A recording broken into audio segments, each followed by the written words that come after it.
Okay, let's talk about a book from 1845 that was less a sociological study and more like a Molotov cocktail thrown at the heart of the Industrial Revolution. A young German named Friedrich Engels went into the dark heart of England's new cities, and what he came back with wasn't just an analysis, it was a full-blown accusation. Today we're going to dive deep into this incredible piece of work and follow the trail of evidence he laid out, piece by damning piece. And this right here gets straight to the point. Engels isn't talking about unfortunate consequences or growing pains. No, he's channeling what he heard from the workers themselves to level a charge of murder, but not against a single person. He's accusing the entire system, the entire ruling class. It's an absolutely staggering charge, and he's about to build his case. For Engels, this isn't just a powerful metaphor he's throwing around. He defines social murder with the cold precision of a prosecutor laying out a criminal charge. Let's look at exactly what he means by this crime. The logic here is just devastatingly simple.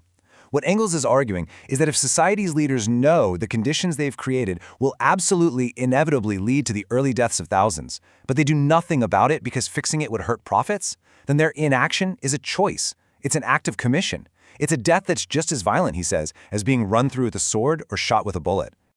Every crime has a crime scene. And for Engels, the primary scene of this vast, ongoing crime was the brand new industrial metropolis, the great towns of England. Let's walk through how he presents Exhibit A, starting with the biggest beast of them all, London. You have to imagine Engels arriving in London. The sheer scale of it was like nothing else on Earth. 2.5 million people all crammed into one spot. It was a marvel, a testament to human power. But almost immediately, he senses this deep, profound sickness under the surface. He sees the incredible power, but he also sees the terrible sacrifice that made it all possible. And this is his diagnosis of the city's soul. All that crowding, he realized, didn't create a community. It did the opposite. It created a terrifying isolation. People became what he called monads, like individual atoms, just bouncing off each other in the street, each one totally wrapped up in their own private struggle. For Engels, this was a city in a state of open social warfare. And this social war had clear battle lines, drawn right onto the city map. Engels points out how poverty wasn't just scattered around, it was quarantined. The slums were deliberately built out of sight, tucked away behind the grand avenues where the rich people walked, so that the happier classes would never have to lay eyes on the misery that their comfort was built on. It was an architecture of willful ignorance. So after setting the scene of the crime, Engels starts presenting the evidence, and what follows is just a relentless, horrifying catalog of the suffering, the proof of the social murder he's trying to prosecute. He doesn't just rely on emotional descriptions, he brings the numbers. He cites official reports to show this undeniable, shocking link between where you lived and when you died. And the data is just stark. Living on a third-class street, one of those filthy, unpaved alleys where workers were crammed, meant your chance of dying was almost 70% higher. This wasn't bad luck. It was a death sentence delivered by your address. The violence wasn't just in the slums. It was in the very food the workers ate and the clothes they bought. Their bread was literally mixed with chalk to make it heavier. The cheap cigars they smoked weren't even made of tobacco. The cloth they bought was stretched to look wider, but would shrink the first time it got wet. It was a systematic daily poisoning and defrauding of the poor, who had no choice and no recourse. And this table here just shows you how widespread it was. It wasn't just a few bad apples. Engels lists the court records from just one summer in Manchester.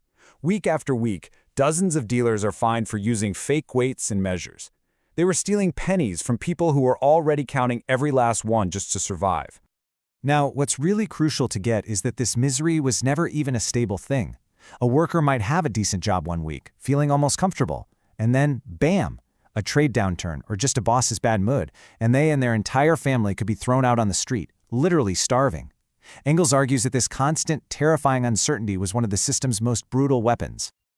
Okay, so that brings us to the motive. Why would a society operate this way?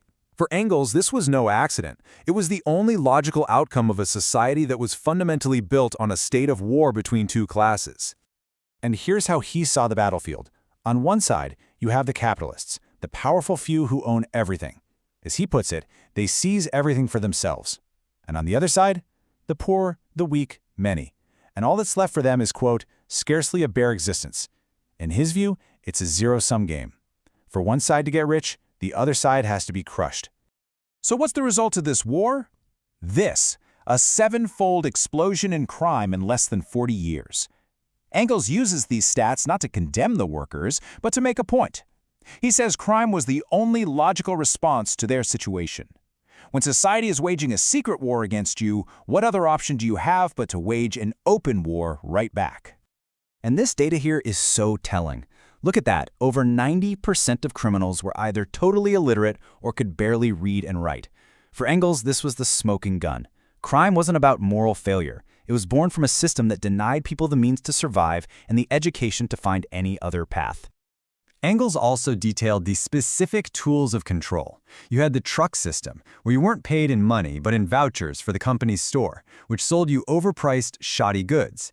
Then there was the cottage system, where you had to rent a house from your boss. So if you went on strike, you weren't just fired, you and your family were evicted, homeless. It was a system of total domination.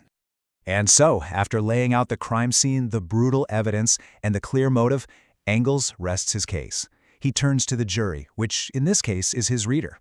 It's us. He brings us right back to that devastating question from the very beginning.